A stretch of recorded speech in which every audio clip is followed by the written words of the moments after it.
Hello and welcome back to Beacon Pines. This is episode 7. We need to locate the source. Last time we need to repeat this dialogue section again. It can get awful cold out there in those woods, Luca. Probably best you to stay out and stay put and conserve your energy. Help's on the way. Where's Rolo? Where's my mom? Did you kill her? Oh heavens no. Do I seem like a killer to you? Iggy and Luca shared a skeptical look. Well, do I? Oh shucks, no, that hurts my feelings. Screw that guy. Yeah, last time we spent a lot of time on this branch, where we have both of our friends, Rolo and Beck, and we checked out 2 of the branches from this police good cop, bad cop kind of situation. So we tried the chill cop and hard cop, and both of these kind of ended in tragedy. Then I jumped over back here to now try the flight option from the mission control defense cannon. I think something like that. And it brought us to a completely different section where everything's frozen, and this is like the original Beacon Pines and the other one is like a replica. It's kind of crazy to think that they would really do that. Huh. Okay, so we need to locate the source, but we don't have any indicator for how we would find it.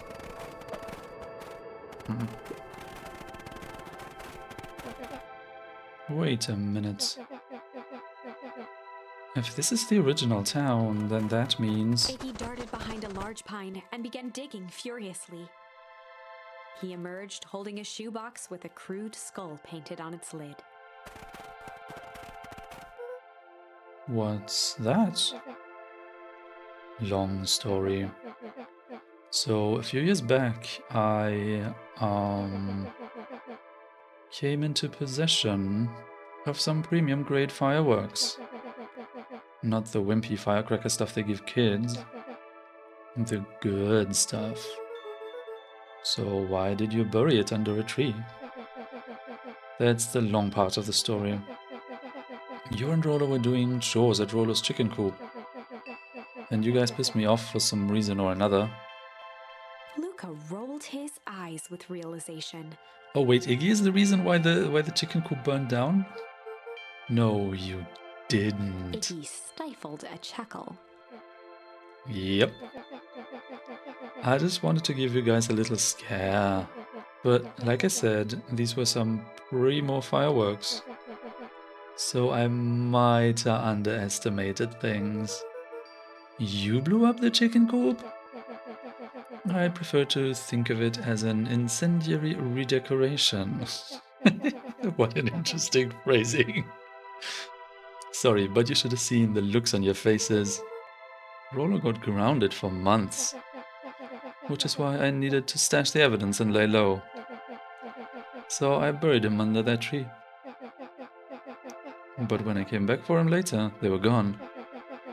I figured some grown-up found him and tossed him. Iggy triumphantly raised the shoebox. Turns out it wasn't the fireworks that got moved. It was us. Unbelievable.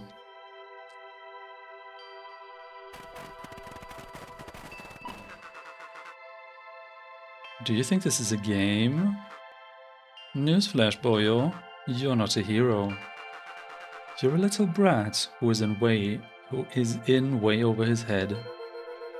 A hero is just someone who refuses to give up. Comics these days are rotting children's brains. Everyone thinks they're a spaceman's superhero.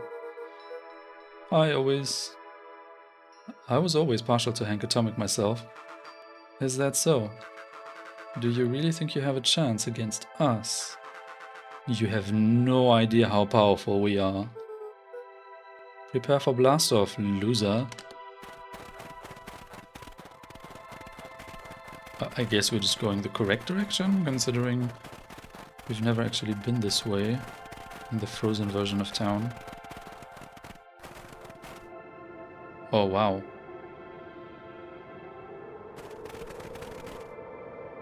Huh.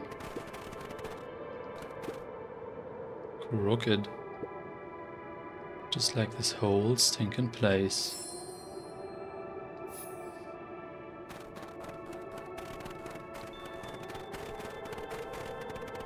Okay, there's no diner. Clearly there's something here.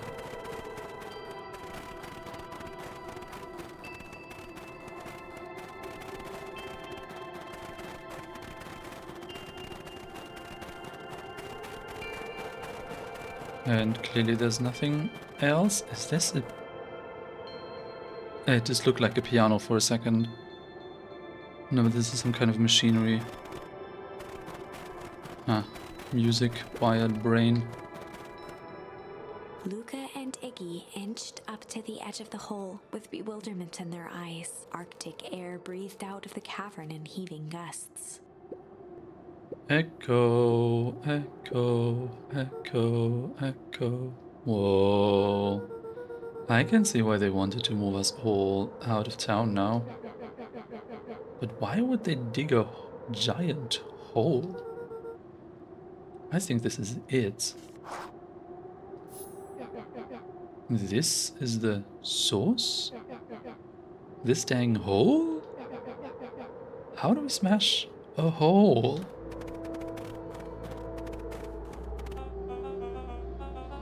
Oh, it's much more than that, my annoying little friend. Grr. Where's Rollo? I wasn't lying before. He's safe. Well, safer than you two at least. Drats, it's cold. You just had to drag me all the way out here, didn't you? Mr. Kerr gazed down the abyss in contemplation. It really is something, isn't it? What did you do to our town? What is all of this? Well, that's a doozy of a question. This is the source, where they collected the unrefined... Kerr scratched the back of his head. Honestly, boys, I don't understand any of this well enough to explain it. Fact of the matter is, I'm not paid to know. What do you mean you don't know? Ain't you in charge? Oh heavens no, my role is merely to flash a winning smile and manage various complications. Complications like us. You are a smart His boy. face contorted into a saccharine grin. It really is nothing personal. Some people are destined to strive for greatness, and others are simply obstacles along the way. Seems like you were destined to be a creepy lackey. The point is that we all play our part in life. Mine just happened to be a lead in the role of a lifetime. And you happen to be extras ready for your curtain call. We aren't giving up without a fight. Your smile's not gonna be so winning after we're done with you. Now, boys, there's no need for melodrama. It makes even a professional such as myself embarrassed for you. Let's change the mood a bit. Kerr snapped his fingers. Scene change. There, that's better. Deal with them. Iggy turned to Luca with a sly glance. Why are you smirking? Because I have a box full of fireworks, and you don't. Iggy waved the box into the air, threatening to drop it down the hole. Stop! Let's not do something regrettable. Joke's on you, regret is one of my specialties. Out of curiosity, what would happen if I threw these in your precious hole? Nothing. Nothing at all. You're a terrible liar. I'll have you know, I'm an exceptional liar. That's far enough. Iggy plucked a single bottle rocket from the box and held it up with reverence. Stop, you fool. Call off your goons. After a long pause, Mr. Kerr flung up his hand with frustration. Very well. You all can head back for the night, it's been a long day. I'll handle these two from here. Mr. Kerr sighed into the frigid air. It's just us now, Iggy. You can put that down. What? Like With this? a nonchalant flick, Iggy tossed the firework into the hole.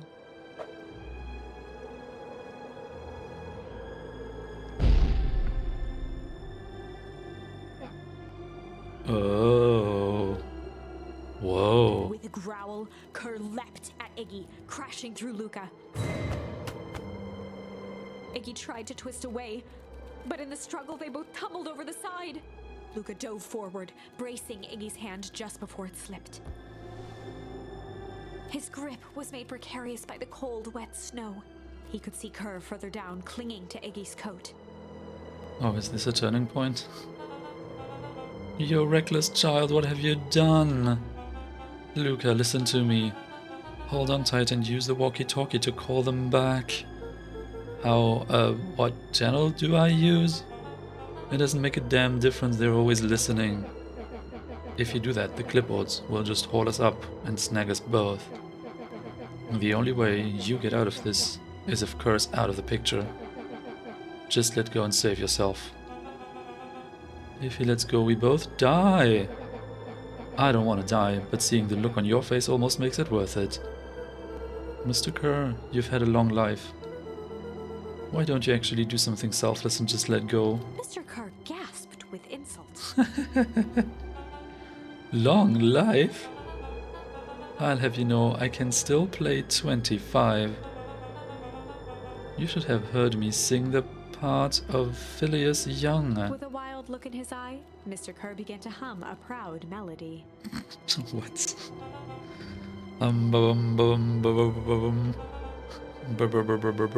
What is this? Wow. Can you believe this guy?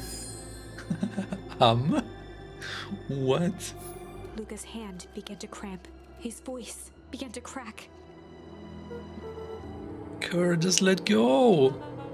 No can do. If you want to save your friend, you'll have to save me too. Luca, look at me. It's okay. Luca felt Iggy loosen his grasp. You aren't going to kill your friend like that, are you? Every muscle in Luca's body burned. Oh, that's unexpected. I'm not his friend. Yes, you are. Nah, I'm just a no-good bully. Like you, Kerr.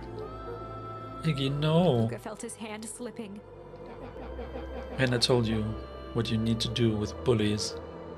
I can't. It's your only way out of this mess. Two birds with one stone. It makes sense for us to fall together. Wackadoos travel in packs. A calm settled over Iggy's face. Luca, let me do this. Iggy's voice was colder than the bitter air billowing from the chasm. Let me do the right thing for once.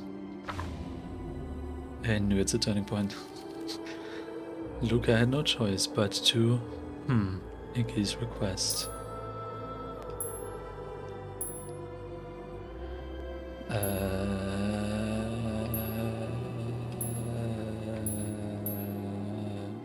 I don't even remember that we collected accept and refuse.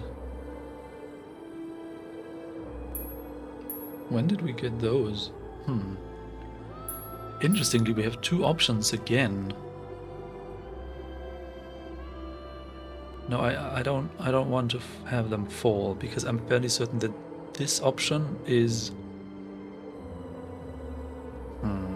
No, I don't actually know what to expect. is a tricky one, but I guess we'll try both options anyway. Question is, which one do we start with?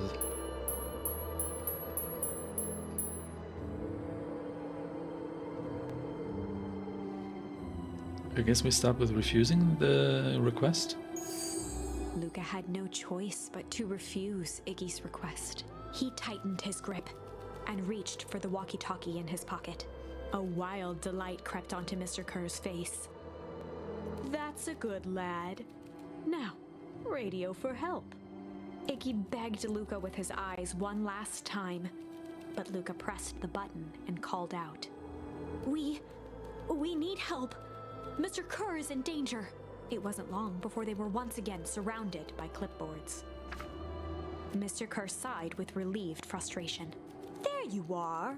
You really are a worthless lot, aren't you? Mirror, now. A clipboard dutifully produced an ornate ivory hand mirror, and Mr. Kerr began preening his tousled hair. Ah, that's better.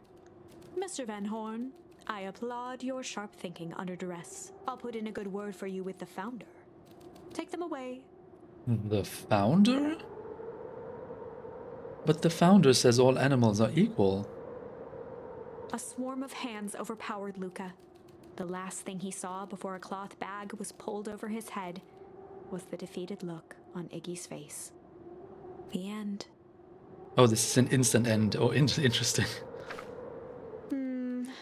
I think this was one of those times where doing the right thing was the wrong thing. Of course. I'm curious though, because I really don't recall where along the tree we actually collected the accept charm. Do we have other options? No, here it's still only shame. Which is wild. Can we...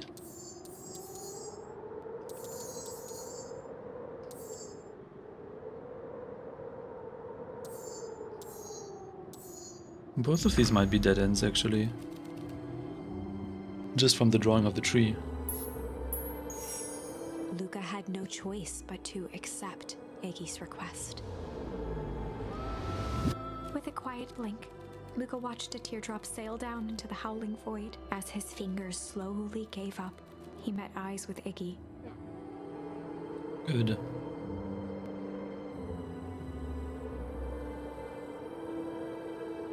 The two silhouettes were swallowed by darkness.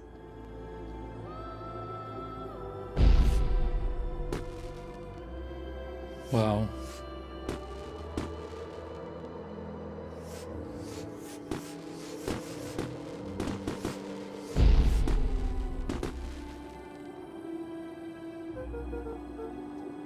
Hell of a goodbye, Iggy.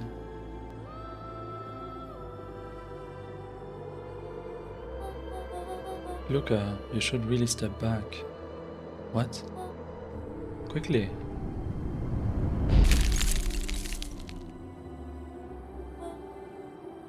Curious. Ah, but of course. Those fireworks of Iggy's must have been just the right amount of energy. We should get out of here before perennial harvest arrives. Not until you tell me what just happened. Your friend's sacrifice just saved this town. For a little while anyway. How? Tempus liquamine is a peculiar substance. It can change the relationship between matter and time itself. But doing so requires unfathomable energy. In a closed system, that energy can only come from its surroundings. A useful side product of this property being, by adding precisely the correct amount of energy to it, one can create a cryogenic cascade. So the gunk makes things cold and the fireworks made the whole freeze over? That's one way of putting it, yes. As dumb luck would have it, the fireworks weren't strong enough to generate a runaway reaction. I shudder to think what would have happened in that case. Oh, that's the everything freezes over situation that we've been seeing. We have some idea what that would look like. Yeah. It will take them a good while to safely break through and access the source again. If you know all of this stuff, why haven't you been helping? I have been, in my way. Each of us has our role to play. Iggy's role, it turns out, was to buy us precious time. Mine has been to observe and wait. Wait for what? You. Me? Why? What's my role? A fierce twinkle flashed in Nat's eyes. Wait, isn't that the narrator? Luca Van Horn. You are going to save the world. What? With a chuckle, Nat turned and walked west. Dumbfounded, Luca followed behind him, trudging through the snow. Every step taking him further away from everyone and everything he knew, and closer to destiny. To be continued in Beacon Pines, Pines Harder. What? Revenge served cold. Second time's a charm? What is this? Wait, that's it? This ends with a crummy cliffhanger just when it was getting good? I was even starting to like Iggy. No way. I refuse to be associated with some never-ending parade of sequels. Let's go back and find something more definitive. Okay. So we just have two instant dead ends. Interesting. Yeah, from the way the tree was drawn, like the open branch that was left pointed to the right instead of up, while here a second branch is pointing up.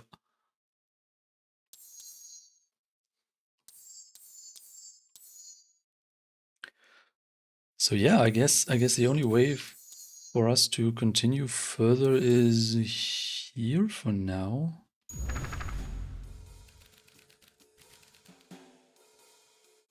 Yeah, so since it's been a while that we've been on this branch, I think it might be worthwhile like reconsidering what's actually happening here. So in this version of reality, Rollo never visited the warehouse himself. He was kind of off and safe. He was not grabbed by Kerr. We then met back to help her pretend she had friends or something. And then we introduced back to Rollo, and we figured out that our Gran was involved with something suspicious. We found the secret basement of Gran. And Mr. What was his name? Tolliver? I think Tolliver. Mr. Tolliver arrived, and Rollo kind of overpowered him for now. And now we need to play good cop, bad cop. Kind of, maybe. So we've tried chill cop and hard cop, and both of these were dead ends. Let's try sly cop. They'd run the classic good cop, sly cop interrogation. Luca and Rollo ducked behind a barrel, leaving Beck to her task. Oh, right. Chill cop was us, hard cop was Rollo, and now sly cop is Beck. Interesting. With a few crisp snaps, she roused Mr. Tolliver. What? What's going on here? You're that Moodwell girl. Please call me back. Sorry about all this. Mr. Tolliver looked down and shifted a bit, testing his restraints. It seems there's been a mix-up. You see, I'm down here for the same reason you are. Juniper sent you here? Beck caught herself before letting the surprise manifest on her face. She'd already gotten him to reveal his relation to Gran. This was gonna be easy. You know how Juniper is with her precautions. Operation Sparkplug has us all on edge. I guess she thought you needed some backup. But she sent a child? What better way to avoid prying eyes? Who would suspect a kid? I suppose that makes sense. Mr. Tolliver wriggled a bit in his restraints. Oh, I'm so sorry. Beck quickly removed the ropes. That had to be uncomfortable. A little, yeah. But you understand. We never know who to trust in this town. Mr. Tolliver rubbed the growing knot on his forehead. Very true. So it turns out we're both here to... Beck twirled her hand, as if to prompt Mr. Tolliver to finish her thought. destroy the evidence. Beck shook her head and clicked her tongue. Yep, the old girl is nothing if not thorough. Mr. Tolliver let out an amused huff in agreement. She sure is. Can't blame her though. If anyone here... I'm reading sometimes. If anyone were to find out that we are going to destroy the source... Oh my goodness, man. I really need new glasses. If anyone were to find out that we are going to destroy the source, well, we both know how bad that might be. No one will know anything once I finish up cleaning things up down here. Beck was on a roll now, playing Mr. Tolliver like a fiddle. You're sure you can finish this up on your own? Juniper trusted me for a reason. You can leave the rest to me. Good, there is one more loose... Good, there's one more loose end I'll go work on. Loose end? Oh, it's nothing really.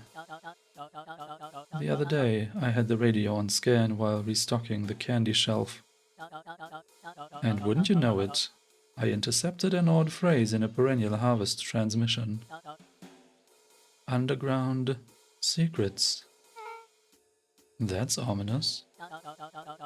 I think it might be a password, but Juniper dismissed it. Said it wasn't mission critical. What's the password for? We don't know. So we have a password and nowhere to put it? It's gotta mean something, right? Good thinking. You should probably go work that out. I've got this under control. That's a relief. Between you and me, this basement gives me the willies. Heading for the stairs, Mr. Tolliver hesitated and turned to Beck with a puzzled look. She grinned and gave him a peppy wave. With a shrug, he continued up the stairs, whistling a jaunty tune. You guys catch that? Sure did. This whole time Mr. Tolliver's had a candy shelf. But all he ever sells us is apples. Yeah, that's the critical part. Beck blinked slowly in disappointment. The password, Rollo. Well, sure, but once things are back to normal, I'll be having a word with Mr. Tolliver about the candy shelf. Fine. In the meantime, I've got an idea. She turned to the table and began tearing small scraps of paper. He said he heard a password on the radio. Any good spy transmission is never what it seems. Beck marked each scrap of paper and leaned back.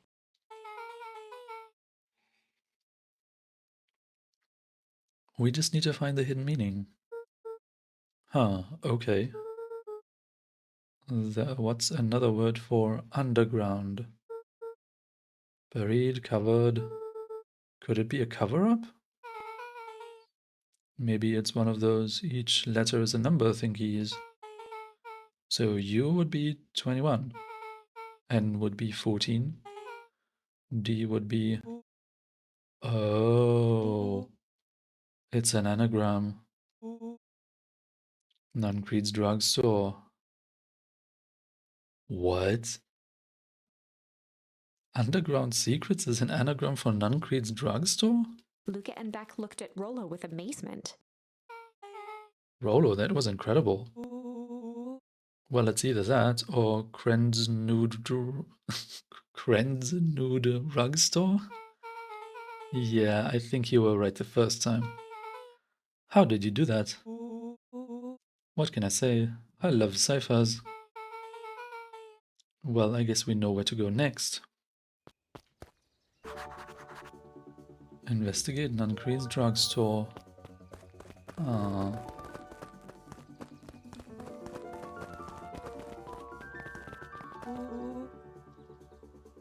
We'd better go to Nuncreed's, but I want to investigate other things as well, man.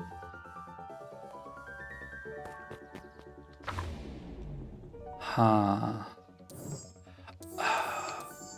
I wonder if we will still get the chance to go fishing and, serving food and stuff, because we have a couple of things that I think we can try as food. I don't think we've had Lavish before we... the last time we tried to serve food at the diner. We definitely had Pungent. Or did we? Maybe we did. Maybe we used Pungent only in the fishing pond.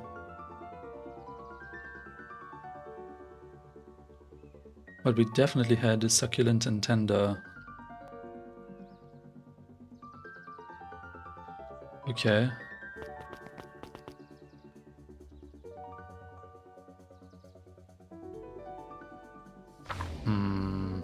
Should we go back to one of the earlier branches and then...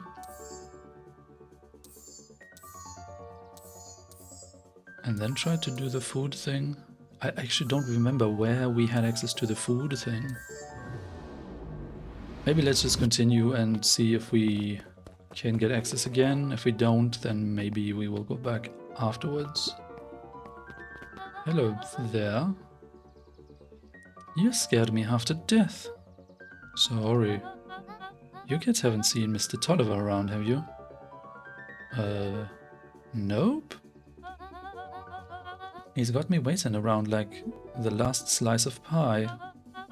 I swear, that man would be late on his own funeral.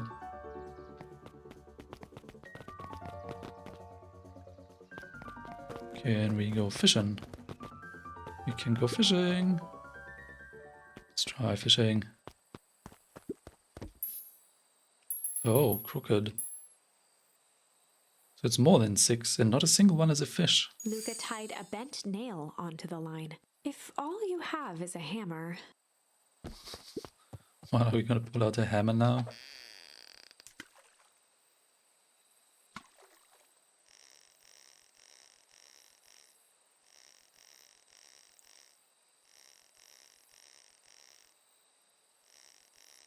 By now I'm convinced there's no fish at all in here. What's this? It's a photo of you and Uncle Joseph. Let me see that. Ah, look at those two young fools. How did it end up at the bottom of the pond? Who can say? Some things are just hard to explain. I miss Uncle Joseph. How come he doesn't come fishing with us anymore? He's busy with his new job at Valentine's. What's the new job got to do with him fishing with us? It's complicated. Like I said, some things are hard to explain. We have an Uncle Joseph who worked at Valentine's? What happened to him?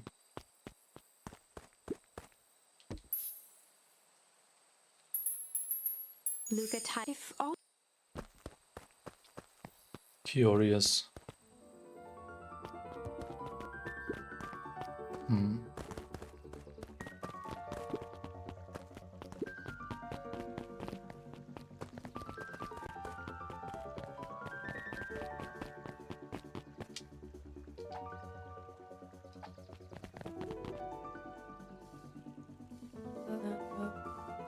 You're late, Augustus. Sorry, sister. Was caught up with work. Work? You?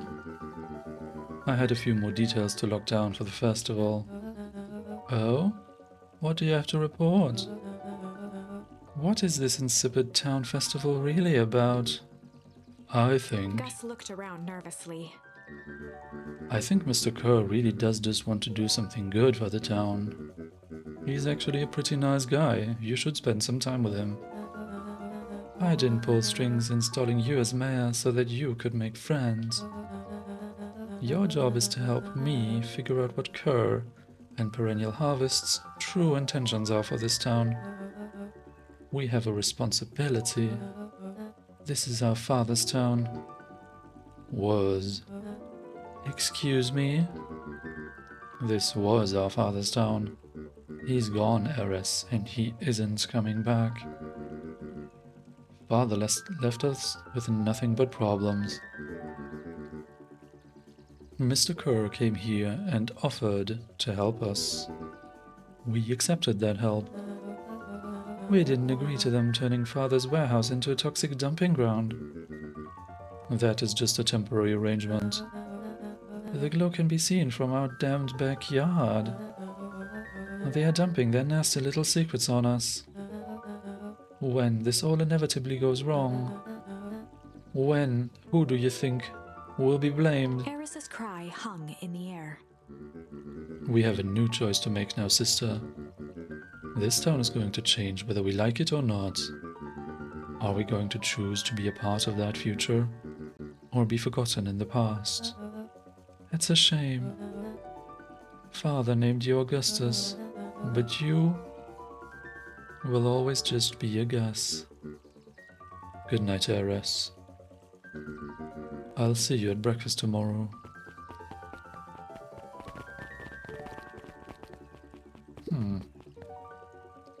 It's getting late, children. Oh hey, do we get some meta-narration here? Knowledge, he spat with a sneer. There exists a gulf between knowing something and being able to do a damn thing about it. Huh. I do hate it when the villain makes a good point.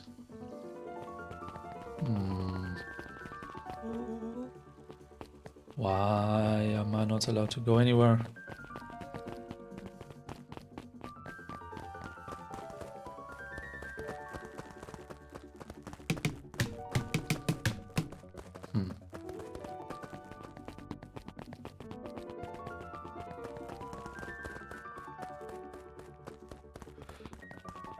I guess they want to prevent me from wasting time. Oh, we can't go here. Yes, lights. Come on, let me in. I want to serve food. I have ingredients. Oh, Solomon. What's going on? Solomon stood proudly at the entrance to the drugstore, holding a brown bag overflowing with black licorice. Hey, Solomon. We're looking for Mr. Nancreed. Is he still in there? I'm afraid not. Then where'd you get the candy from? You might say we have an arrangement. Solomon shoveled a surprising amount of licorice into his mouth. Sometimes it's the smell. Sometimes it's the small pleasures in life. Though we might not always have family to rely on. Licorice has never let me down. I personally am not a big fan of licorice, but... Well, I can't say licorice would be my first choice. But whatever floats your boat. You can tell a lot about a person by their choice of confection. Oh, yeah, I guess. I like sour gobs. I'm certain you do. I always wondered why Mr. Nancreed kept licorice in stock. You must eat enough of it to make it worthwhile. There are many ways to earn loyalty. For some, It's as easy as cold, hard cash. That was an interesting way of phrasing things. Well, he's right. It's locked. There's gotta be more clues. Okay, let's see.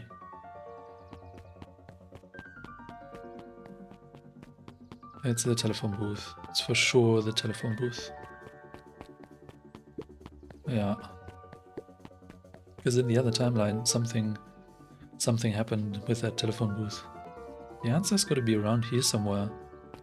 So they don't want me to leave. Have you ever seen anyone actually use this thing?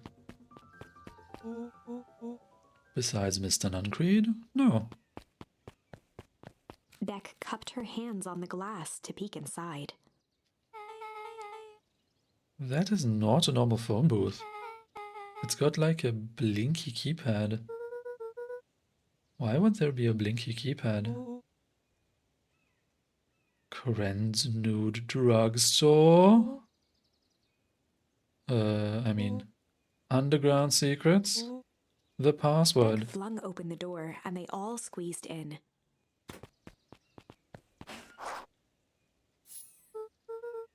Alright, let's see here. Luca cracked his knuckles and entered the letters into the keypad.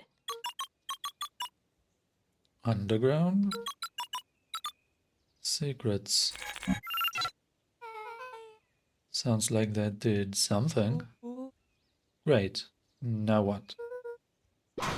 I guess The we... inside of the phone booth dropped loose from its shell.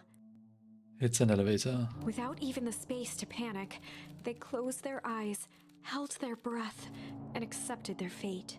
Suddenly, the chaotic descent slowed to an effortless landing. It was unclear where they ended up, but at least it was solid ground.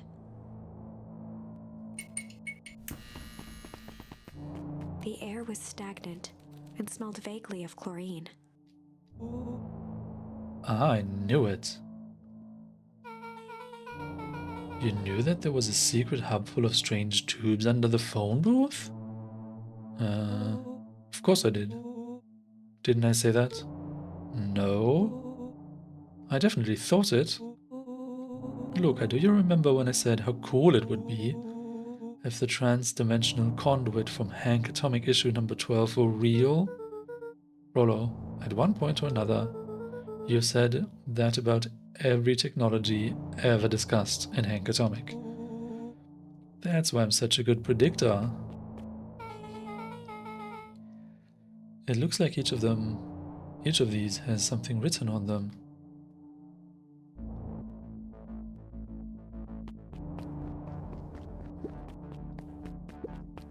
Okay, we have 3 thingies. Oh, this is also a thing. This suit has a broken mask. Aha, so we have found a mystery warehouse creeper. We've at least found their hazmat suit. If it walks like a Nuncreed and talks like a Nuncreed, let's not jump to conclusions. Just saying.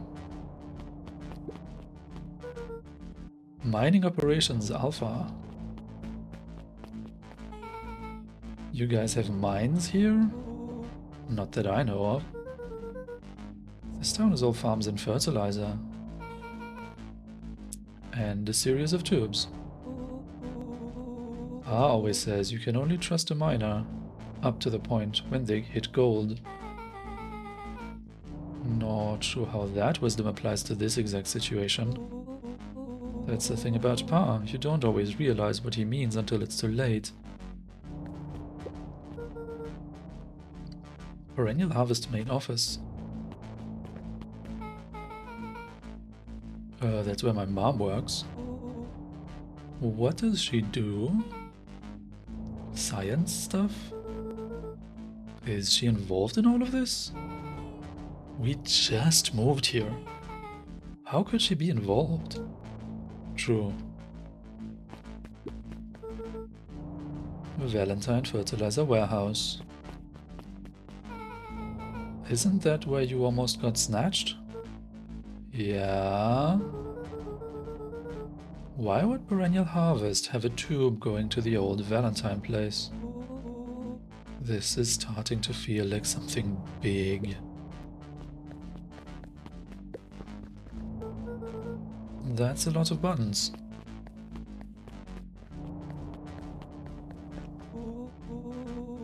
Stand aside, Earthlings. I've read enough Hank Atomic to know my way around sci-fi tech. Rollo's hands hovered over the field of blinking buttons. I don't think this is a good idea, Rollo. Eeny, meeny, miny.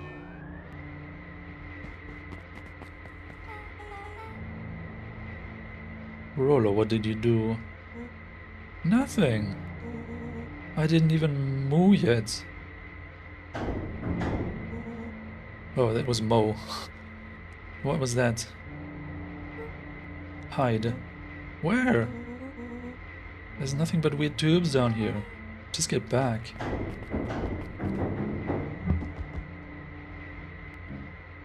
Shit. Shit. Shit. Awesome! Rollo, what is happening? You all need to come with me now. We aren't going anywhere with you. Not until we get some answers. Mr. Underground Secrets. I told them it was an absurd password. But they love anything that makes them feel clever. They who? That's no matter. If I can keep you hidden until after the festival, I might be able to save your skins. We don't care about our skins. Hold on now, I like my skin. This all stops now, Nuncreed. Joseph waited for a moment in silence. Joseph? Wait, Joseph Nuncreed is our uncle? I'm so confused.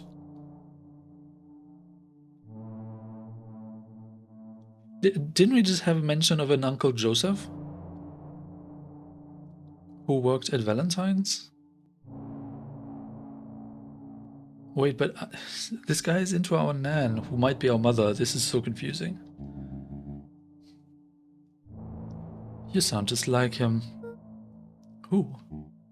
Walt. You don't get to talk about my dad. You know, your father and I were friends back before. He gestured toward the strange tubes. All of this. That's a lie. It's true, I used to bounce you on my knee. What happened? Same thing that always happens. Reality, complications, life. We were a team, Walt and I. An idealistic doctor and a bright-eyed pharmacist. Oh, okay, so this Uncle Joseph thing is not a family relation. It's more like what you tell the kids to, like, be nice to people. That strange uncle over there, or that nice uncle over there. Yeah. An idealistic doctor and a bright-eyed pharmacist. Both hell-bent on helping folks. So you were his sidekick? No. We were partners. He helped the patients and I helped him. Yep, total sidekick. Nuncreed let out a growl of a sigh. Luca, I need you to know this. I need someone to know this. One day, Sharper Valentine comes to us. Says he's got an opportunity. He'd found something he didn't quite understand. And he was willing to pay us both handsomely to help him understand it. And my dad said no. Your father and I both believed in helping people. But the thing I could never get him to understand was, it's a lot easier to help others if you help yourself now and then. Classic sidekick into villain plotline.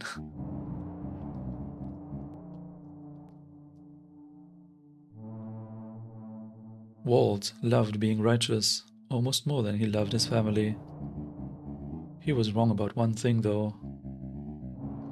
When he begged me not to take Valentine's offer, he said, Joseph, if a person says yes one time to Sharper Valentine, he'll make sure they keep on saying yes to him until the day he's dead and gone. He shook his head wistfully.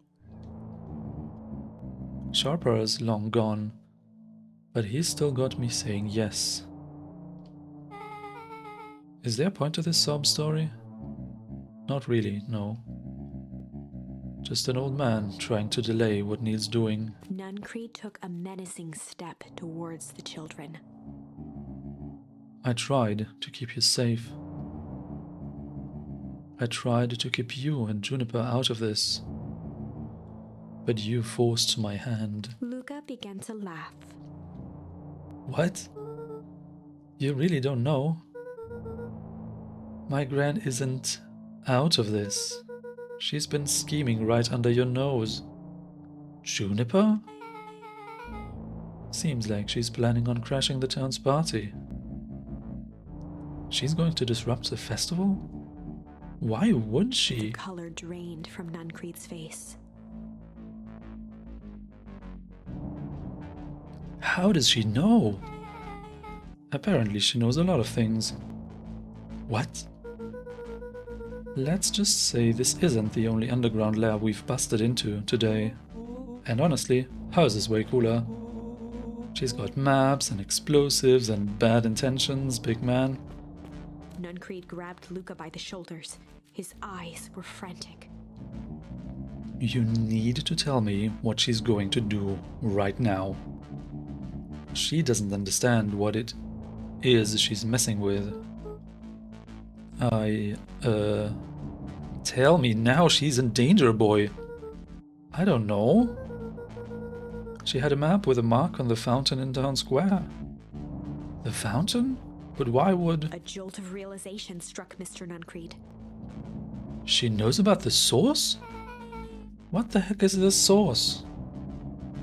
If she tries to destroy the source, it could catalyze and... Dear God, she's going to freeze us all.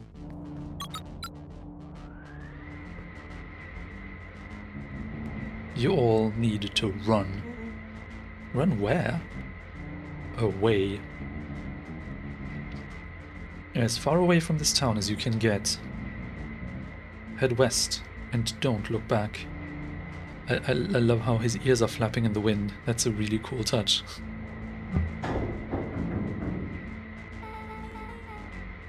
That did not go how I expected. So... we are totally following him, right? Totally. See you on the other side.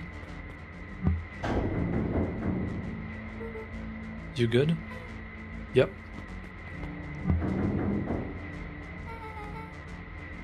I love this town.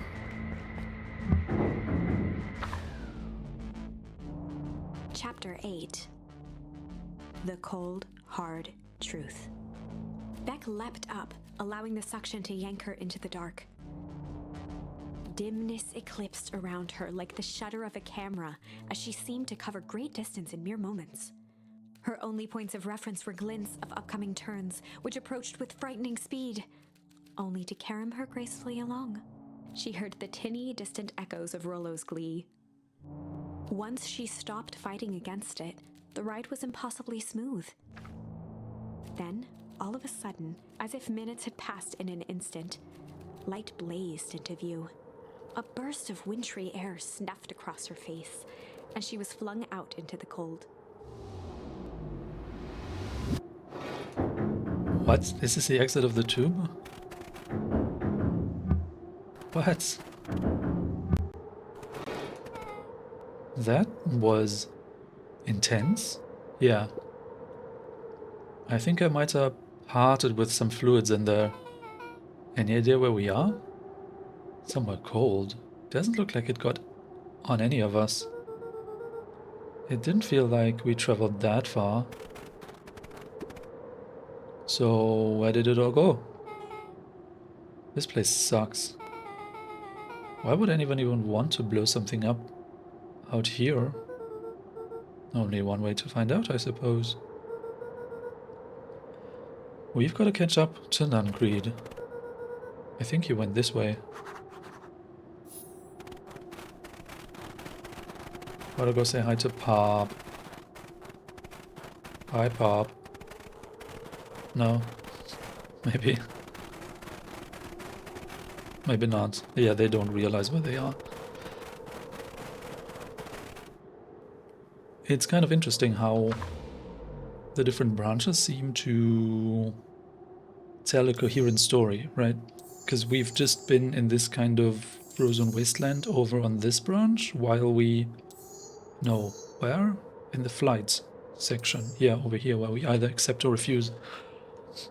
We've already been to this frozen wasteland and we already like know about this place, and I'm fairly certain that we had to go here before we were allowed to try this one, right?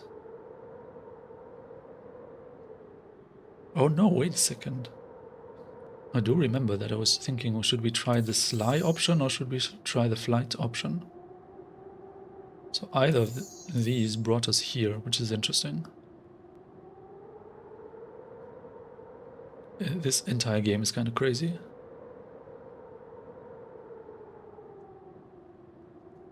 I wonder what this looks like when you take, like when you choose this option differently. Because most of the times you only have one option to pick.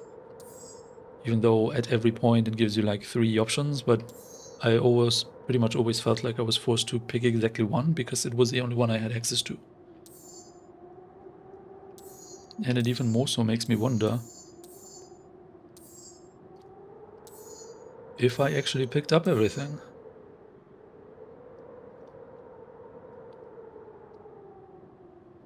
Because you see, it's possible that there are charms along the way somewhere here that we didn't get. Then again, most of the charms that we received, at least the last couple of ones, were mostly from conversations and dialogue. And there's not a lot of ways that we could have missed that. Right.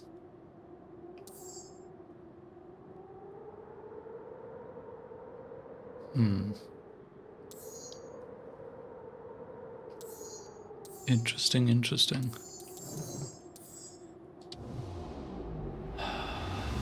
Okay, so we are running around here looking for Nuncreed, probably at the source.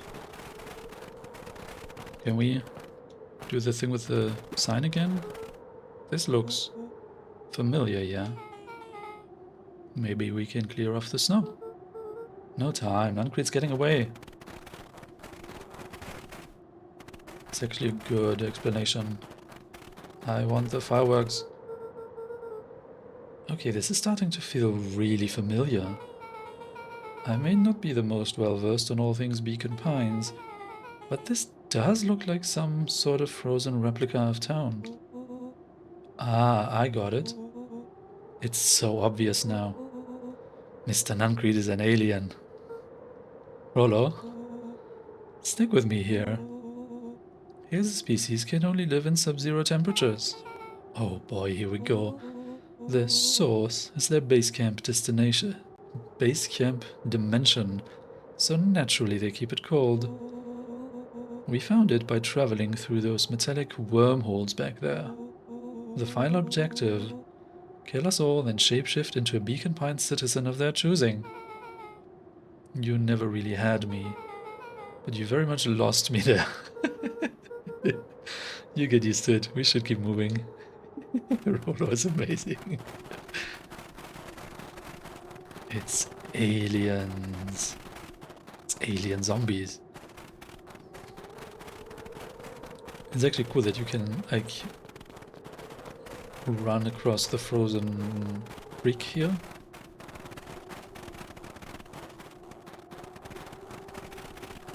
Oh, Mr. Nuncreed. As they rounded the corner to the frozen town square, they spotted Mr. Nuncreed inching cautiously toward a pit at its center. He held his arms out gingerly, as if approaching a beast in the wild. Upon closing the distance, Luca recognized what Nuncreed was after.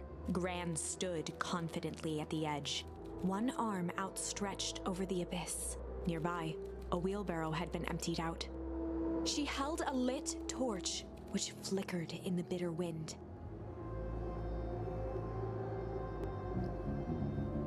Juniper, I don't know what you think you're doing, but I assure you this is not going to solve anything. If you drop that, you've doomed this whole town. Oh, it wasn't me who doomed this town. I've been watching you, Joseph. I know what you've done. You and your co-conspirators. Gran? What's happening? Luca, you and your friends need to leave right this moment. Mr. Nuncreed turned back toward the kids, desperation in his eyes. Listen to your grandma, Luca.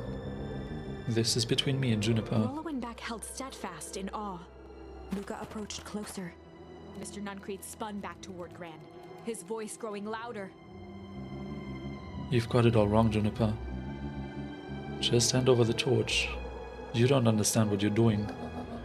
How could I possibly trust you to do the right thing? Walt told me everything. He trusted you, and you betrayed that trust. Luca, did you know that this man's entire life is a lie? If it weren't for him, your father might still be alive. Mr. Nuncreed winced with anguish. Wow, what a statement to make. His voice hardened. Wait a second. She just said, Walt told me everything. Right, but our Gran, so according to the official story, our Gran only came here after our mother disappeared. So, I still think she's our mother, just aged for some reason due to this time-shifting matter nonsense, crazy stuff. His voice hardened. That's not true. They both now yelled, not to each other, but at fate itself, making their peace with long-held burdens. The wind howled with encouragement. Walt is like a brother to me. We just had different ideas about how to effect the change. Very convenient that your way just happened to line your pockets. No, that's not fair. They menaced at each other, both catching their breath. The moment balanced on a knife's edge.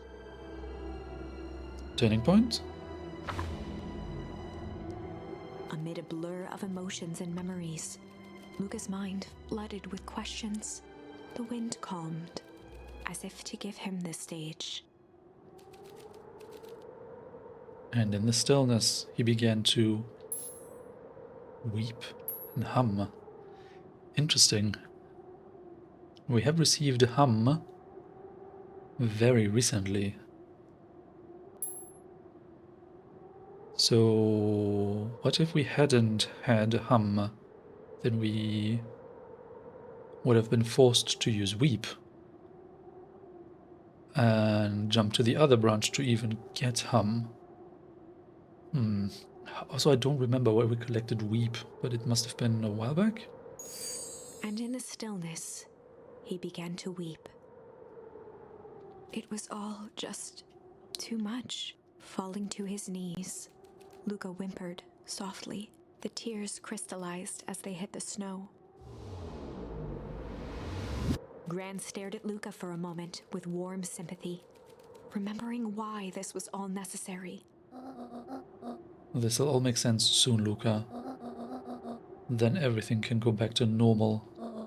I promise. She stiffened up and brandished the torch at Mr. Nuncreed. You can't hide behind those people any longer, Joseph. Once their precious source is destroyed, we'll see where their loyalties fall. Juniper, don't. Ignoring his final plea, Gran flung the torch into the deep darkness. She smiled and exhaled in relief. Mr. Nuncreed moaned in resignation. The torch echoed as it ricocheted down the hole, punctuated with a thunderous thud. So, wait a second, you're going to tell me now that the torch has more energy and leads to a cascade kind of chain reaction compared to the fireworks that we threw in there? Does that make any sense? Am I the only one confused by this?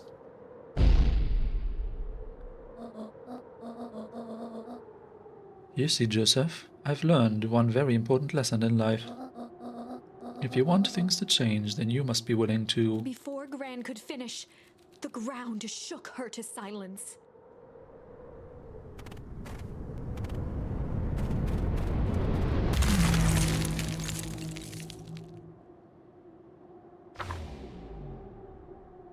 Gran only had time to spin around and run to Luca. Her attempt to shield him, an honorable but trifling act. Unflinching love, pitted against an unthinking horror. There was no contest. Her warm embrace froze in an instant. That is where they remain, fixed in place, forever. And so, our story ends on this melancholy scene. In a town brought low by its secrets, sits the frozen statues of a misguided band of meddlers. The end. The end. This is insane. Well, that was dire. On the bright side, we finally figured out where all the ice is coming from. Now, we just need to find a way to deal with a mystic, unfathomable force of nature. Yeah, I mean, how hard can it be? So do we have any other option for now? Oh man, I just have the feeling from both the way this is drawn as well as the way the story goes that like the correct branch to follow is going to be this one, like the second branch here. But we still don't have a second option to pick here. So the only thing that we can do right now, as far as I can tell, is to hum instead of weep. Amid a blur of emotions and memories, Luca's mind flooded with questions. The wind calmed, as if to give him the stage, and in the stillness he began to hum. And in the stillness, he began to hum. After the death of his father, Luca had trouble sleeping. Each night, his mother would sit at the foot of his bed and hum a gentle melody. It was the only thing that could calm his mind, the only thing that, however briefly, could make it all seem okay. Wait. If Gran is actually our mother, aged artificially, she will recognize the melody. That melody pervaded every memory Luca had of his mother. Shivering in the raw snow, he began to hum it out loud.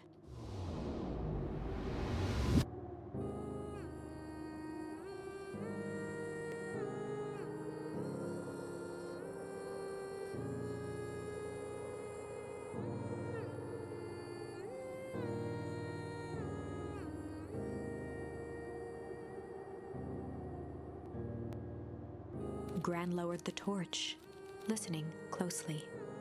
As recognition slowly set in, her heart sank. Those countless nights of consolation, the incomparable loss they shared together. She let the torch fall to the snow and sizzle out. A few steps toward Luca was all she could bear before dropping to the snow herself. Through a flood of tears, she began to hum along, note for note. Yeah, she is our mother.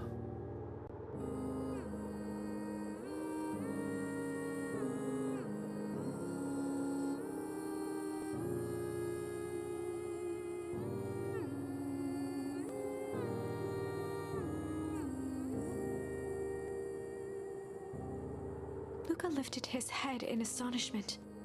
The last time he heard that melody was the last night he saw his mother. How do you know? I'm so sorry, my little buckaroo. Buckaroo? The only people who call me that are my dad and your mother. Luca blinked through blurry, watery eyes, trying to see more clearly. He could just make out the impression of a familiar face. He peered across the snowscape at the woman on her knees. Something about her was undeniably his mother. Well, I mean, if it's the mother of the mother, the similarity is not so different, but I still think it's actually the mother. Only smaller, older, changed. Mom? That's right. That's right, Buckaroo. Mom! Luca sprinted as fast as he could toward his mother. They held each other close, and the cold retreated from their bodies. Eleanor? I thought you were gone. You should have known I would never abandon my son. Eleanor looked down at Luca, tightening her embrace in an appeal for forgiveness. How? You're a smart man, Joseph. I thought you'd have pieced it together by now. You were exposed. Mom, I don't understand any of this. What happened to you? Where did you go? Why did you leave me? I never left you. I was always right here, Luca. Why did you lie to me? It tore me up, Luca, but I did it to keep you safe. I thought that getting answers would help us both move on. But the more I discovered, the more I realized the danger we were in. Until perennial harvest was stopped, it was better if everyone thought I was gone. You could have trusted me. These are bad people, Luca. They won't stop until they get what they want. And they don't care who gets hurt in the process. Then what do? We have to stop them. Joseph slumped into the cold, wet snow. They can't be stopped. This is too big.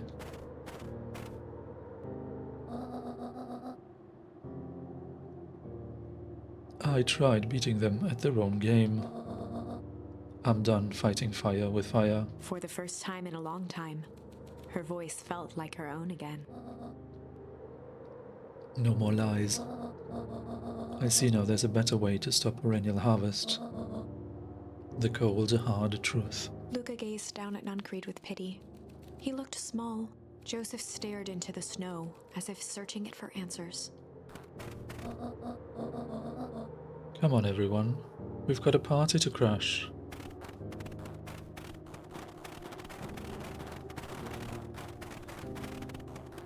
What?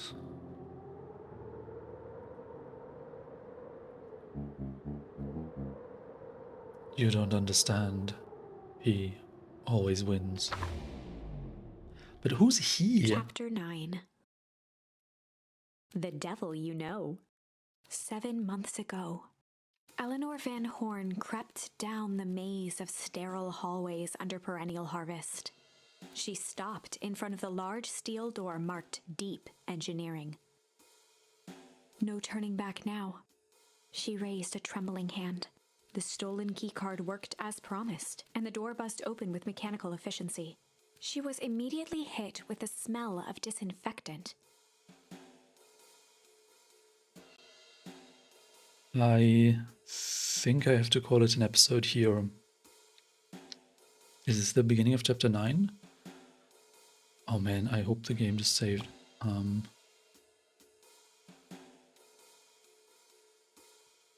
Yes, okay. So, we just started chapter 9. We finally have confirmation that our Gran is actually our mother, which is interesting, and Joseph Nuncreed was somehow involved with the entire family thing. That was interesting. But yeah, I want to start chapter 9 in the next episode. I thank you all for watching, and I hope to see you next time.